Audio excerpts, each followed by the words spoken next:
Gemara relates a story in Shabbat, page number 13a and going to 13b, of a woman whose husband was a Torah scholar and he died young.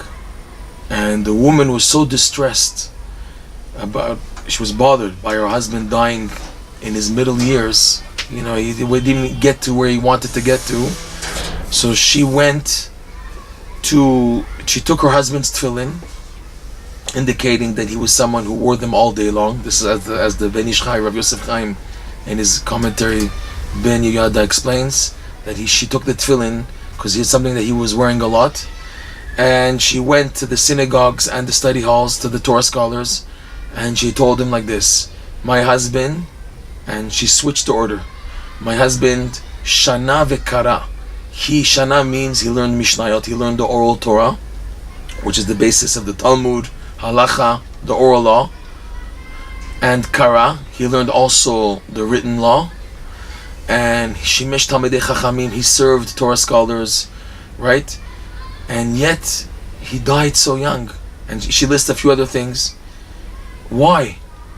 Doesn't it say in the Torah that about learning Torah, the Torah is your life and your length of days? So where was the life and the length of days of my husband? He was totally involved in Torah. He learned Mishnah, he learned the oral Torah, he learned the written Torah, he served Torah scholars, he was around them, and he wore tefillin all day, as Ben Ish Chai explains. So why did he die so young? And no one answered her. So Eliyahu Navi himself came to her, and he was invited by her to her house, and she poured out her heart also in front of him. And again, she said, what did he do wrong? Why did this have to happen? So Eliyahu Navi answered her by asking the question: tell me, when you were together, at the time when you were forbidden to be together, when you were a nida and you had your menstrual cycle, what was the situation between you and your husband? And she said, Chas v'shalom, God forbid, he didn't come close to me, we didn't touch, nothing. He slept there, I slept here, we didn't, nothing, no eating together, no drinking together, everything was done properly. So then the Eliyahu Navi asked her, the clean days before going to the mikveh, what was the status then? And there's commentaries that explain it differently, but in short, this is one of the explanations. What was the situation? And she said, okay, we ate together, we drank together, and we even were together in the same bed, but he didn't touch me, I didn't touch her. He didn't touch me, I didn't touch him. We were totally separated. So that is not according to halacha, because halacha says that a woman is in her menstrual status until she goes to the mikveh, even though there's no more blood, and she counts the 7 clean days, as long as she does not go to the mikveh, even 2 years later, 3 years later, she doesn't go to the mikveh, then she's still in the status of a nida. He's not allowed to come close to her. So he told her, this is the mistake. Bless the Lord that he took him away, because this is what he deserved to get that.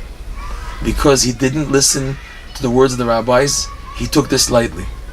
So the question is, if now it says that he learned the oral Torah, he learned the written Torah, he even was Meshamesh Talmidei Chachamim, he served Torah scholars, how could from such a person come such a severe mistake? If it was so clear that the rabbis said that no, until they learned out from a pasuk, that until the woman goes to the mikveh, it's the laws of nida are active, even though she's not seeing any menstrual blood. How could it be then that he made such a mistake? So it's hinted to, based on Rebbe Nachman's teachings, where he teaches simplicity. If you noticed, the Gemara illustrated the story that said that first she said Shana Vekara, that he learned the oral Torah and then he learned the written Torah. There are many commentaries explaining it, but we're presenting a perspective based on Rebbe Nachman's teachings. In simplicity, Rebbe Nachman teaches you should also be simple and straightforward into your learning of Torah. Meaning that when it comes to learning Torah, you shouldn't jump directly to the Gemara, and which is very attractive, and the way the yeshiva worlds are set up is people go straight to the Gemara. Even Baal Tshuvas who have no background or basics or basis at all, they're weaned, they're nurtured to go straight into the oral Torah without basics from the written Torah. So this goes against simplicity. Simplicity dictates that a person starts, when building a building, you start from floor number 1, floor number 2, floor number 3, and then you go to floor number 10. You don't jump to build a building in the air, floor number 10. You don't jump to Gemara until you have basics. This is a fundamental point in Rebbe Nachman's approach to Torah study. Here, we see in this story, what was the problem? That he first learned the oral Torah. She said himself, the wife, Shana v'kara, that first he learned the oral Torah, and then he went backwards to the written Torah. Whereas the proper order is, when building a building, you go step by step. She should have kara v'shana. Because of this lack of simplicity in learning Torah and being impressed, because again, the oral Torah is very attractive, especially in the Torah world.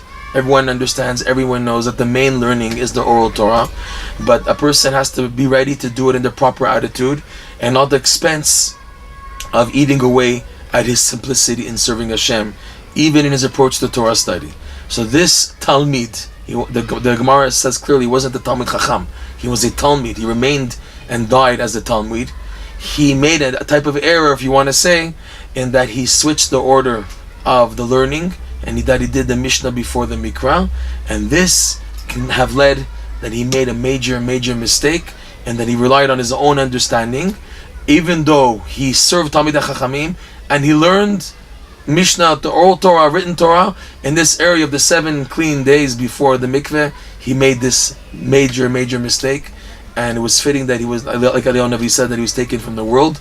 In our perspective of the teachings of Rebbe Nachman, this stresses why it's so important to have a simplistic attitude in everything.